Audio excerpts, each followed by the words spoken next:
Eh bien, c'est bien. Eh bien, je vous propose de prier d'abord. Seigneur, oui, merci d'être présent au milieu de nous.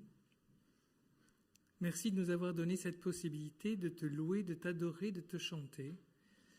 Et comme nous venons de le chanter, Seigneur, maintenant, permets-nous de t'écouter. Ouvre nos oreilles, notre cœur, non pas seulement pour entendre ce que va dire le prédicateur, mais pour entendre ce que toi tu veux nous dire aux uns et aux autres. Tu sais tout de nous, Seigneur, tu sais ce dont nous avons besoin. Que ta parole soit une nourriture, nous t'en prions, au nom de Jésus. Amen. Alors, je vous propose de commencer par une première lecture, il y en aura deux, une première lecture qui est celle du psaume numéro 37, et nous allons lire les 15 premiers versets. Donc, psaume numéro 37. Ne t'irrite pas contre ceux qui font le mal. N'envie pas ceux qui commettent l'iniquité, car ils sont fanés aussi vite que l'herbe et ils se flétrissent comme le gazon vert. Confie-toi en l'Éternel et pratique le bien. Demeure dans le pays et prends la fidélité pour pâture. Fais de l'Éternel tes délices et il te donnera ce que ton cœur désire.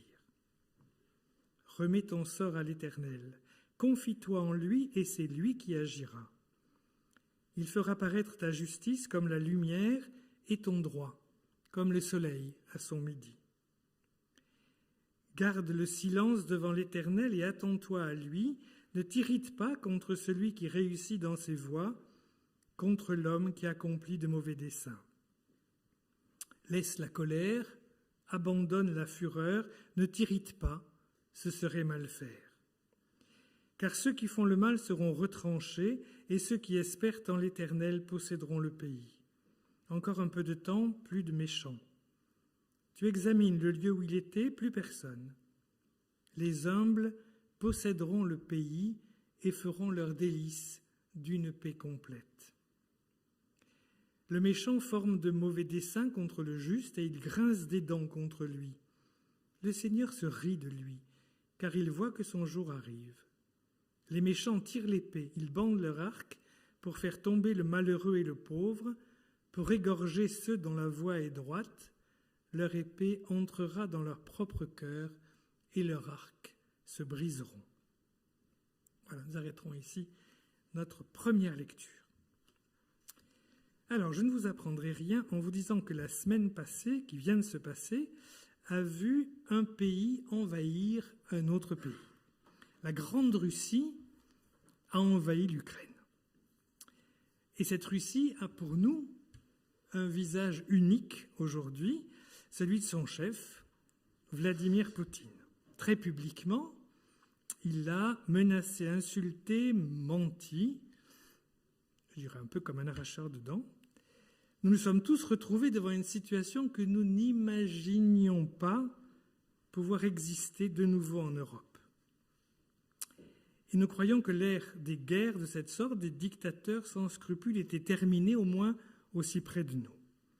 Et je suis sûr que vous avez pensé à ça largement cette semaine et que ça a tourné dans notre tête. Alors vous vous rappelez que nous sommes dans une série de prédications sur des paroles difficiles de Jésus. C'est ce qui explique les points d'interrogation de part et d'autre. Et je devais aborder une parole difficile de Jésus, c'était les raisons que Jésus donne pour parler en parabole. Cette prédication, elle était prête, elle est prête. Et puis je me suis rendu compte que dans ma tête, au fond, je m'en fichais un peu de cette question-là en ce moment. Pas du tout de la question de fond, et j'espère bien vous le partager un jour. Mais voilà, j'avais autre chose en tête, et j'avais en tête une autre parole, ou d'autres paroles, qui me semblaient vraiment difficiles de Jésus. C'est ce que Jésus dit sur l'amour des ennemis. Alors je vous propose de prendre ce second sujet et de lire ce passage, lui aussi très célèbre, du Sermon sur la montagne, Matthieu 5, à partir du verset 38. Vous avez entendu, dit Jésus, qu'il a été dit œil pour œil et dent pour dent. Mais moi, je vous dis de ne pas résister aux méchants. Si quelqu'un te frappe sur la joue droite, tends-lui aussi l'autre. Si quelqu'un veut te traîner en justice et prendre ta tunique, laisse-lui encore ton manteau. Si quelqu'un te force à faire 1000, fais-en 2 avec lui. Donne à celui qui te demande et ne te détourne pas de celui qui veut emprunter de toi. Vous avez entendu qu'il a été dit, tu aimeras ton prochain et tu haïras ton ennemi. Mais moi je vous dis, aimez vos ennemis. Bénissez ceux qui vous maudissent, faites du bien à ceux qui vous haïssent et priez pour ceux qui vous maltraitent et qui vous persécutent. Alors, vous serez fils de votre Père qui est dans les cieux, car il fait lever son soleil sur les méchants et sur les bons, et il fait pleuvoir sur les justes et sur les injustes. En effet, si vous aimez ceux qui vous aiment, quelle récompense aurez-vous? Les péagers aussi n'en font-ils pas autant? Et si vous saluez seulement vos frères, que faites-vous d'extraordinaire? Les païens aussi, eux-mêmes, n'en font-ils pas autant? Soyez donc parfaits, comme votre Père céleste est parfait. Voilà, nous arrêtons ici notre lecture. Alors, voilà un texte qui est pour le moins aussi difficile à comprendre, voire choquant, voire même on pourrait dire scandaleux, parce que c'est un peu comme si le monde était mis à l'envers. Tendre la joue à celui qui veut te frapper. Donner son manteau à celui qui cherche à me prendre ma chemise.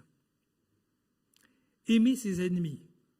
Prier pour ceux qui vous maltraitent, qui nous persécutent, leur faire du bien. Donc je dois cesser de haïr les méchants, les affreux, ceux qui commettent l'injustice, en un mot, tous ceux contre lesquels, on pourrait dire, j'affirme et même peut-être je construis mon identité. C'est bien pour ça qu'on a cherché à contourner ce texte de 36 manières. On a cherché à tourner autour de ce texte en lui faisant dire autre chose, je pense souvent, que ce qu'il disait. Et c'est un texte que Jésus enseigne, mais pour être tout à fait honnête, et on va y revenir, c'est un enseignement qu'on va retrouver souvent dans le Nouveau Testament.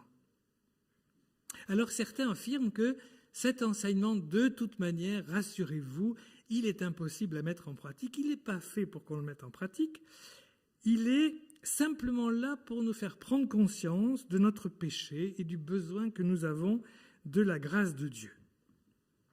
Alors peut-être que ce n'est pas complètement faux, n'empêche que Jésus nous donne bien cet enseignement comme un vrai enseignement à mettre en pratique. Et vous savez que le Sermon sur la montagne, dont ce texte fait partie, se termine par cette parabole que vous connaissez, qui commente tout ce qui vient d'être dit, où Jésus dit « C'est pourquoi quiconque entend de moi ces paroles et les met en pratique sera semblable à un homme prudent qui a bâti sa maison sur le roc, etc. etc. »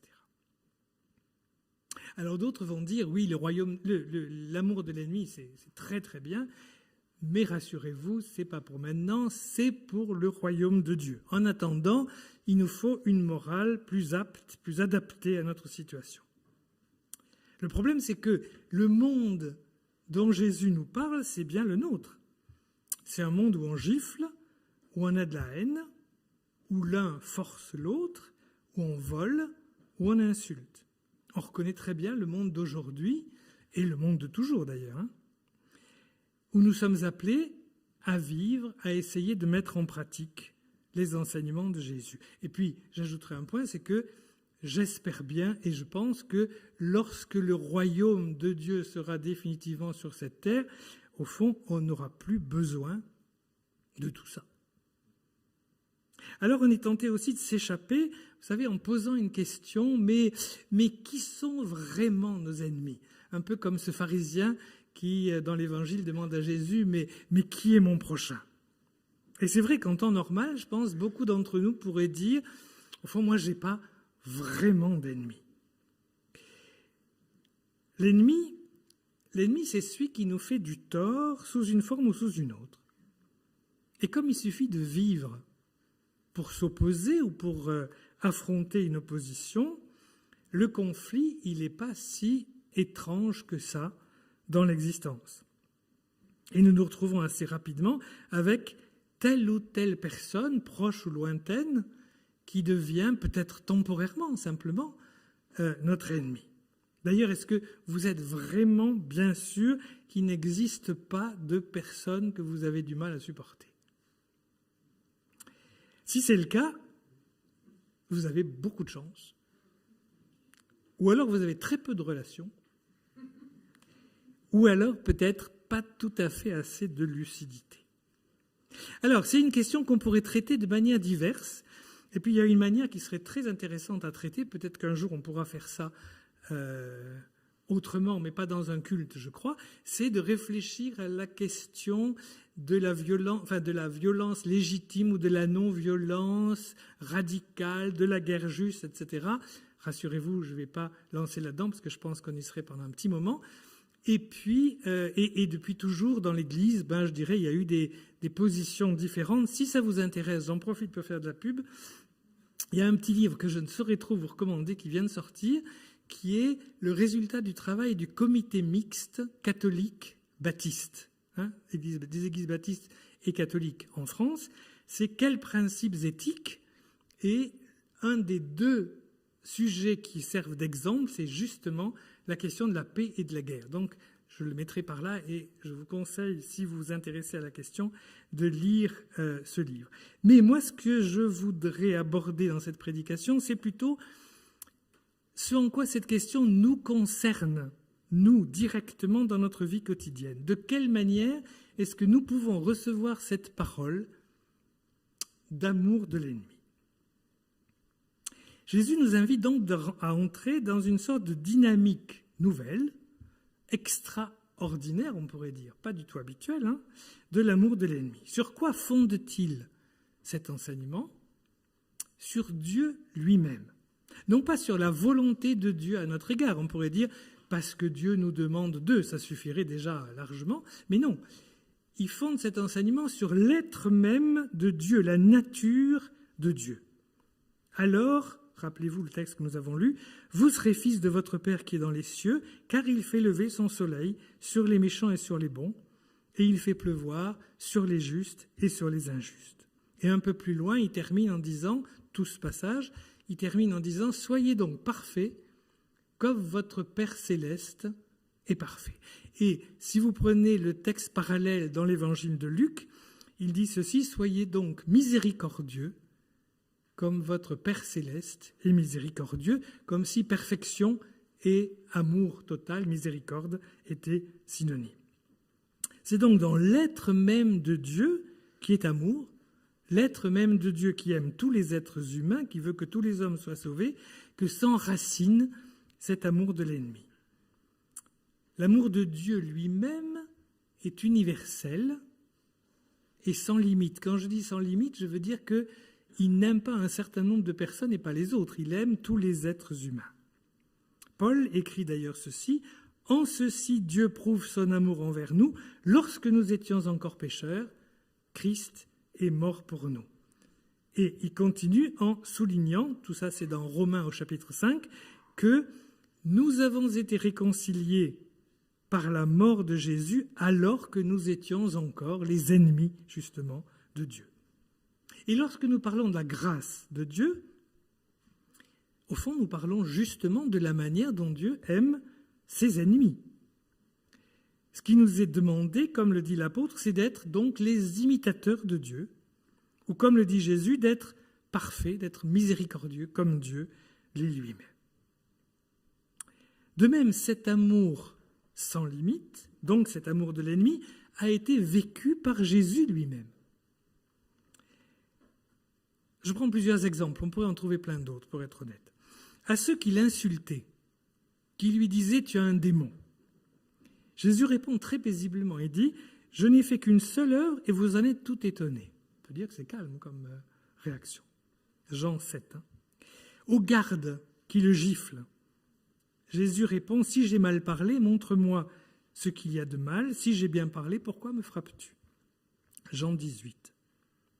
À Pierre, qui avait coupé une oreille à un soldat venu pour arrêter Jésus, il ordonne de remettre l'épée au fourreau et lui rappelle que ceux qui prendront l'épée périront par l'épée. Matthieu 26. Et en prime, il guérit l'oreille du soldat.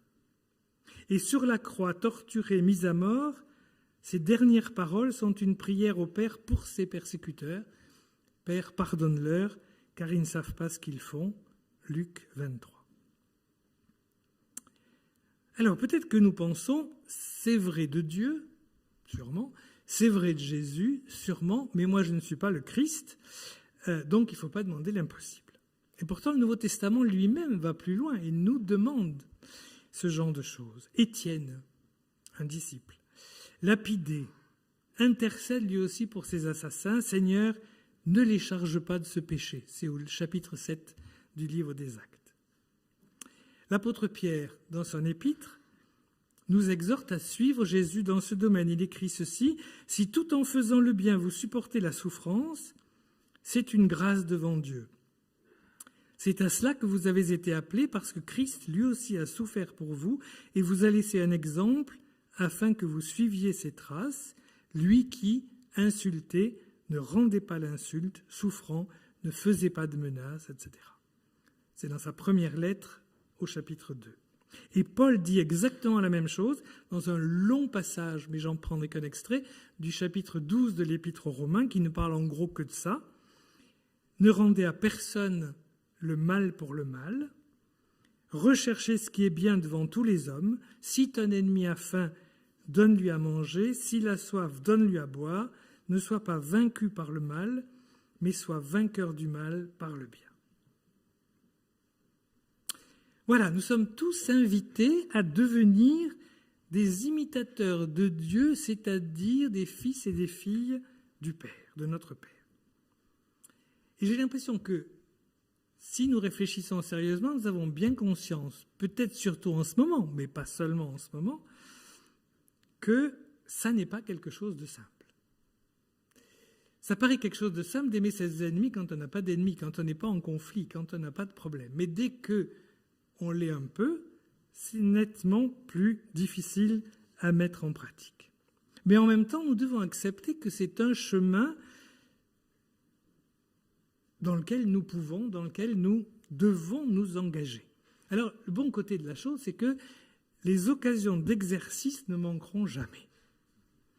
Aimer qui n'est pas aimable. C'est assez simple, au fond, de trouver, pas de le faire, mais de trouver l'occasion. Et alors, le danger, vous savez, quand on a un enseignement comme ça, un peu radical, difficile, etc., c'est de se faire tout un cinéma et d'imaginer des situations pas possibles. Alors, ne rêvons pas de l'éventuel tortionnaire que nous saurions aimer nous-mêmes avec une héroïque grandeur. Pensons plutôt à la personne que nous avons en ce moment du mal à supporter. Je dois dire que le président russe se prête à cet exercice avec une jubilation manifeste. Peut-être aussi en cette période de campagne présidentielle, je pense que nous avons chacun tel ou tel candidat, telle ou telle candidate qui peut nous faire des effets de ce type. Variés sûrement, selon les personnes. Et puis peut-être que plus près de nous, que ce soit au bureau, peut-être même quelquefois dans notre famille, etc., il y a des gens proches qui se prêtent à ce genre d'exercice. Alors je voudrais juste détailler quelques étapes sur ce chemin. Pour commencer, je crois qu'il faut se rappeler que l'amour dont il est question ici ne relève pas du sentiment. Il ne nous est pas demandé d'éprouver pour nos ennemis un sentiment de tendre affection. Il ne nous est pas demandé cette tendre affection à l'égard de gens qui nous font du mal ou que nous pouvons juger toxiques et dangereux. Peut-être que Dieu nous permettra un jour ce sentiment-là, plus tard, mais on n'en est pas là. Il s'agit d'une manière de nous comporter, il s'agit de vouloir du bien à quelque chose, à quelqu'un, je veux dire. Vous vous rappelez dans le texte, c'est conjugué en quelque sorte, aimez vos ennemis, priez pour ceux qui vous persécutent, faites du bien à ceux qui vous haïssent. Alors, premier point, et là, je ne parle pas du tout de stratégie militaire, mais de la relation de personne en personne. Cet amour suppose la non-riposte. Qu'est-ce que je veux dire par là? Ne pas rendre le mal pour le mal. S'abstenir autant qu'il est humainement possible de la vengeance. Et aussi de la riposte du tac au tac. Vous savez, vous avez quelqu'un qui vient de vous dire quelque chose que vous considérez quand même comme une vacherie difficile à avaler, et là, brutalement, vous avez l'intuition géniale de la réponse qui va faire mouche. Et la réponse sort. Ça vous soulage un très court moment, mais à part ça, ça déclenche chez l'autre la réponse. Soit il est capable de vous répondre, et puis c'est ce qu'on appelle l'escalade de la violence, soit il n'est pas capable de vous répondre, il refoulera sa haine et vous rajoutez là-dessus rancune, rancœur, etc. Donc, s'abstenir de cette riposte. Deuxième point, alors chaque fois on pourrait reprendre des paroles de Jésus nombreuses qui illustrent ça. Ne pas juger. Ne pas juger, ça ne veut pas dire ne pas discerner, ça veut dire ne pas condamner définitivement la personne. Ça veut dire chercher à comprendre, en partant du principe que, vu de son point de vue, il se considère sûrement comme dans son droit. Je ne sais pas si vous connaissez un proverbe indien, dont je ne vous garantis pas l'origine historique, mais qui me paraît très bien illustrer cette parole de Jésus, c'est « Ne juge pas ton frère avant d'avoir marché 3 lunes dans ses mocassins ». C'est l'idée, c'est « Mets-toi à la place de l'autre ». Et c'est au fond une manière, je pense, de se comporter à l'égard des autres comme nous souhaiterions qu'ils se comportent à notre égard. Puis je ne sais pas ce que vous faites du Notre Père, si vous le priez quotidiennement, je ne saurais trop vous le recommander en tout cas, mais si c'est le cas, alors vous vous rappelez peut-être que, si c'est quotidien, tous les jours vous dites « Pardonne-nous nos offenses, comme nous pardonnons aussi à ceux qui nous ont offensés ». C'est la partie la plus délicate, je pense, un peu, du Notre Père. Le pardon, c'est, dans l'enseignement de Jésus, un peu une pièce maîtresse de l'amour des ennemis. Mais c'est vrai que ce pardon demande du temps. Ce n'est pas quelque chose qui fonctionne comme ça parce qu'on a envie de pardonner et hop, on va pardonner immédiatement. Mais en même temps, c'est ce que Dieu n'arrête pas de faire à notre égard. Le pardon, c'est l'amour qui surmonte l'offense. Et c'est aussi quelque chose que nous pouvons essayer de mettre en pratique au lieu de ressasser, de cultiver, ce que nous faisons parfois, notre colère, notre rancune, etc. Alors, je voudrais souligner au passage quelque chose qui me paraît très important, et en particulier très important dans la société. C'est que l'ennemi dangereux, dire qu'il faut aimer ses ennemis n'empêche pas que l'ennemi dangereux doit être arrêté. Ce qui est mal doit être reconnu comme mal. Ce qui est injuste doit être reconnu comme injuste. Aimer ses ennemis, ça ne veut pas simplement dire on va gentiment fermer les yeux et gentiment passer l'éponge. De même que la grâce de Dieu ne veut pas dire l'acceptation sans problème de tout péché ou de toute injustice. Et je pense que c'est très important dans 36 situations. Rappelez-vous, juste 2 exemples.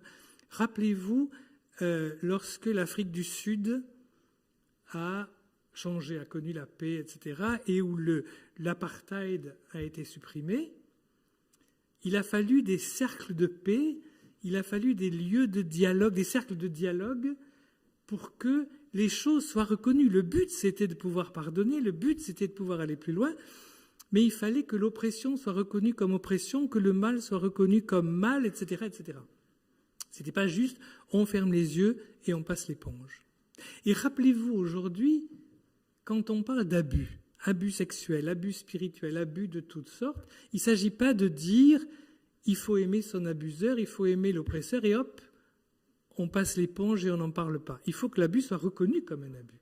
il faut que le mal soit reconnu comme mal pour qu'il puisse être dépassé, pour qu'on puisse arriver à autre chose. Alors on a l'impression que l'amour de l'ennemi, cet enseignement difficile à entendre, difficile à mettre en pratique encore plus, est au cœur de l'enseignement de Jésus, un peu comme un abîme sans fond qui nous semble justement un peu inaccessible. C'est qu'en même temps, j'ai l'impression, il concerne le cœur de l'histoire humaine, comme de notre vie personnelle. Si vous regardez l'histoire de l'humanité, même de manière très superficielle, rassurez-vous, vous vous apercevez vite que c'est en grande partie celle de guerres qui ont suscité des rancunes, qui ont suscité des vengeances, qui ont suscité des haines, qui ont redéclenché des guerres, et on a l'impression comme ça à l'infini. Et qu'à chaque fois, rappelez-vous peut-être les histoires de l'ex-Yougoslavie, quand il y a eu tous ces conflits à ce moment-là, au fond, chaque parti, chaque groupe avait tellement accumulé dans sa mémoire de souffrances, d'injustices, etc. Et c'était symétrique, c'était de chacun de son côté qu'il y avait tout ce qu'il fallait pour continuer paisiblement, si j'ose dire, à haïr et à faire la guerre.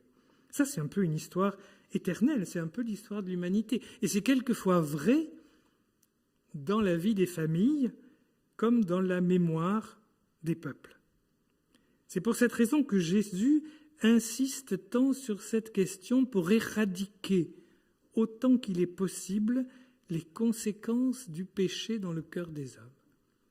C'est tellement simple de bâtir son identité sur la haine de quelqu'un d'autre. On risque quelquefois alors, quand on entend ce genre de paroles de Jésus, de penser que la vie chrétienne idéale, normale presque, ça serait une vie sans conflit. Et que la vie d'église normale, ça serait une vie d'église sans conflit. Mais il faut que nous sachions que c'est faux. Ce qui est chrétien, ça n'est pas l'absence de conflit. Alors, j'ai envie de dire d'ailleurs que le seul endroit véritablement sans conflit, c'est le cimetière. Mais là où il y a de la vie, forcément, il va y avoir des conflits. Ce qui est chrétien, c'est la manière de gérer les conflits. Rappelez-vous, Jésus, vous ne pouvez pas imaginer être meilleur que Jésus. S'il y a quelqu'un qui a déclenché des conflits autour de lui, c'est lui. Lorsque vous dites la vérité là où personne n'a envie d'entendre la vérité, vous déclenchez le conflit. Et Jésus vient apporter une parole qui fiche le bazar dans la société de l'époque. Il en a tellement conscience et il est tellement lucide qu'il dit lui-même « Je ne suis pas venu apporter la paix, je suis venu apporter le glaive, je suis venu apporter l'épée. » Et mettre le bazar, enfin mettre le conflit entre la belle-mère et sa fille, entre le père et son fils, etc., etc. Qu'il y ait des désaccords, qu'il y ait des affrontements, qu'il y ait des conflits, ça fait partie de la vie des pécheurs que nous sommes encore. Ce à quoi Jésus nous appelle, c'est à dépasser ces situations, c'est à pardonner, c'est à demander pardon. Et au fond, je crois que l'amour de l'ennemi, c'est ce que dit Jésus dans le texte que nous avons lu, l'amour de l'ennemi, au fond, c'est le seul véritable amour chrétien. Parce que aimer ses amis, ça c'est vraiment à la portée de n'importe qui. Aimer ses semblables, aimer ses frères, aimer ceux qui pensent et qui croient comme nous, aimer ceux qui nous aiment. N'importe qui en est capable. C'est notre intérêt en plus. C'est ce que dit Jésus. Hein ? Si vous aimez simplement ceux qui vous aiment, qu'est-ce que vous faites d'extraordinaire ? Nous avons reçu la grâce de la part de Dieu. Nous sommes appelés au fond à rayonner cette grâce autour de nous. Et je pense que c'est certainement une manière d'être celle de la terre et lumière du monde. Je terminerai en disant que dans notre situation, s'il nous faut éviter d'ajouter par notre haine du mal au mal, je pense qu'il nous faut aussi prier, comme on a commencé à le faire tout à l'heure, prier pour ceux qui sont opprimés, prier pour ceux qui sont attaqués, prier pour ceux qui essaient de défendre leur pays malgré la différence des forces en présence. Alors essayer de trouver des solutions à ce conflit, ça c'est le rôle des gouvernements, c'est le rôle de la diplomatie, etc. Et c'est évidemment très important. Le rôle de l'Église, notre rôle, c'est de prier, c'est d'appeler notre Seigneur à l'aide, et j'ajouterai en essayant pour nous, pour notre part, de nous garder autant qu'il est possible de la haine. Amen. Alors je vous propose que nous passions un moment justement dans la prière. Je demanderai peut-être qu'on affiche peut-être juste une information que vous ne connaissez peut-être pas, alors qui n'est en rien une raison de prier, on devrait prier sans ça, mais est-ce que vous savez que l'Ukraine est le pays d'Europe où il y a le plus de baptistes? Vous savez, en France, la Fédération baptiste, c'est environ 120, je crois, communautés. En Ukraine, il y a 2272 églises baptistes. C'est le pays d'Europe où il y a le plus de baptistes, plus qu'en Russie, plus que même en Grande-Bretagne, qui était le pays historique de l'origine du baptisme. Alors, je vous propose de prier pour 3 sujets, mais qui se touchent, qui se tiennent, en tout cas les 2 premiers, pour la fin de l'invasion de l'Ukraine par la Russie et le retour à la paix.